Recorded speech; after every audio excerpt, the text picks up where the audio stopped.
This is actually ancient history. It really is. This is so old. I mean, if you're in the future, this is like totally ancient history. This is like the kind of stuff that are in books that are 5,000 years old. But anyway, but I like to recount ancient history because it's useful. So there was a man named Osama bin Laden, and he was kind of like a guy that he was a go-to guy for the United States, and the United States wanted to get the Soviet Union out of Afghanistan, and this guy was kind of like their substitute, yeah, like their surrogate. So he helped, you know, kind of like push the Soviets out of Afghanistan for the United States. All right, so he was their man. Now I'm going to make a resonance here. It is. I'm going to make some kind of affinity. There's an affinity between him, that is Osama bin Laden, and the film, the character in the film called the White Whale. And the film's name is Body of Lies. Anyway, in the film Body of Lies, there's a terrorist. I can't remember what it's called, but he's called the White Whale by Buddy, who's is Roger Ferris, the CIA guy, who's the best and brightest for them in Iraq. So, with that, without having prefaced all that, just so. And at the end of the film, you'll see that Buddy has been captured because of his love for, well, a woman, well, of Arab descent. And anyway, he's at their mercy. He's at the mercy of the terrorists. And anyway, and then Buddy incredibly says that he works for him. That means he works for the CIA. But that's the truth. Osama bin Laden did work for the United States. Yeah. All right. So there was an event called September 11th. Now, almost immediately, if you experience September 11th, 2001, the idea was that Osama bin Laden was the chief and probably sole suspect of a nature that could perpetrate the slamming of airplanes into buildings and killing people. But this was a ruse. This was a deception. What really happened on 9/11 was there was an invasion. Yeah, it's like an invasion from, well, a place that doesn't even exist in time and space. Yeah. I mean, they came from somewhere that has no name. I call it the pit. Yeah, but that's just me. Anyway. But to cover up what the reality was on September 11th, they had to use somebody as the scapegoat. And they used Osama bin Laden. And he was willing to do so because he understood the significance of what was happening. There's a movie called Millennium where people from the future come on board aircraft in mid-flight. Aircraft doomed because they're destined to crash by history, and take away the people and leave dead bodies there. So it appears to be, you know, the number of dead is accounted for properly.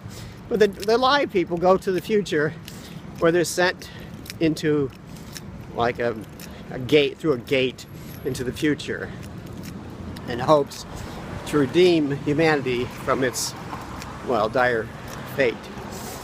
All right, in the same kind of scenario, aboard Air Force One, when George W. Bush left Florida and got aboard Air Force One, he was not sure what was happening. And this is where my good friends, the Vulcans, came in. Anyway, the Vulcans are really Jews. They call themselves Vulcans because they say they went through the fire, which of course they did. And in the future, they renamed themselves Vulcans. Their appearance changed too. Like a Jew today does not look like a Vulcan in the future. But anyway, so they, I guess you say they transported aboard Air Force One and explained to Bush in fairly graphic fashion what was really happening. And then Bush said, "Oh shit!"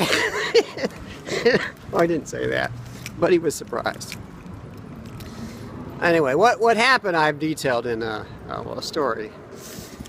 So, I have to tell you, Osama bin Laden was living in the United States pretty much from the time he left Tora Bora, well, until he was allegedly killed by a Navy SEAL team. He wasn't killed by the Navy SEAL team. What happened was,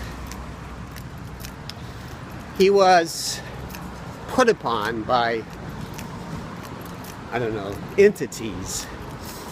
Anyway, he was actually living in Washington State. Yeah, and actually, Obama came and visited him a couple of times. But there was a message sent to the president that Osama bin Laden wanted to meet him to give him some vital information. The problem is that at that point, Osama bin Laden was already, in fact, dead, even though he was walking around. Because he had been taken over by entities. He had been beset by entities, and one of the women that lived with him, I guess his wife, one of his wives, evidently was taken over by one of these entities.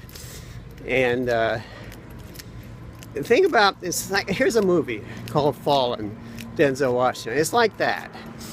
Like, these entities can enter a human even if they're resisting, as long as the human is assured they're going to die. So this woman, a wife of Osama bin Laden, under the control of an entity, shot herself in the head in full view of Osama bin Laden. And he was the only man in there. He was the only person in the room. So the entity took control of Osama bin Laden. Well, once that happened, basically, the man is dead. Even though he walks and talks and seems to be for all practical purposes, like he was. So it was under the persuasive force, under the levers. It's like the movie Constantine too. Yeah, it's like humans become sock puppets for these things. But anyway, he said, I have to tell President Obama something important, very important news, and he can only give it to him in person. So he arranged to fake his death. That is, I'll give you a present so that it'll help you with your re-election campaign. I'll be killed by a Navy SEAL team, and then you can bring me to the White House, and I can tell you what I need to tell you. But it was a ruse. It was a design. It was an attempt to have the president become infected by these things. I'll have to tell you one thing. The vaccine known as H1N1 has so much pregnant meaning to it that I can't even describe it. Except, just think about it. H1N1. H as in human, N as in non-human. Yes, so anyway. So what happens is, the SEAL team does in fact collect Osama bin Laden, probably in Medina. I think he was living in Medina, Washington State. And they take him to Washington, D.C., to the White House. So here he comes, the SEAL team's with him. The whole idea is for Osama bin Laden to be dead, and then the news becomes celebrated, and everybody says, hooray, Obama did what Bush couldn't do. He killed Osama bin Laden. But what happens is, when they get to the White House, there's an alarm system in the White House that's able to detect the contagion. That's what I call it, the contagion. And but it was disabled. There was a certain delay in detecting the contagion. So when the SEAL team came to the White House with Osama bin Laden in tow,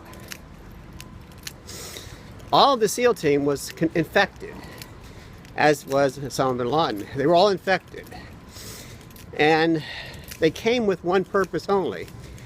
They want to bring Osama bin Laden to the president and then have the SEAL team standing by with arms in hand, or arms at their side. I mean, you know, weapons. And then one of the SEALs would shoot Osama bin Laden, and since the president's the only person in the room that's not infected, he would become infected.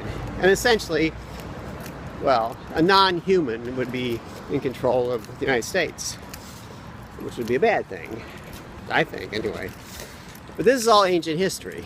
This has already been recorded 5,000 years from now. I can pick up a book and I can read all about this stuff. And there are books 5,000 years from now, believe it or not. But I'm telling you this now so it can be properly recorded later. I have to document it. So, anyway, now if you can figure out what the date was that it was announced that the SEAL team had killed Osama bin Laden, then you know exactly what date there was this visitation to the White House. And then you can connect the dots. That is, you can say, why are there two movies in 2013 about the White House down and Olympus has fallen? Now, why are there two movies? It's because there's truth. There's truth to those movies. Anyway, what happens is the alarms do go off and the president does escape the clutches of, well, you know. And he runs. He's successfully evading the infection because he hears the alarms, and he ducks and he runs, and he's a fast and clever man, and he gets away and he hides. But the trauma was incredibly significant for the president because he had to cower in his own house, or the people's house, while these creatures roamed the White House without any obstacles, no obstacles at all. There was alarms going off, but there's nobody to help the president. He was incredibly traumatized for a long time. According to the information I received, he was actually taken by the Vulcans to a place where he could be, I guess you could say, examined more closely. They were concerned that he was infected. So, anyway, that's about it. It's Operation Officer Windfall, detailing history as it actually occurred, and the truth is out there.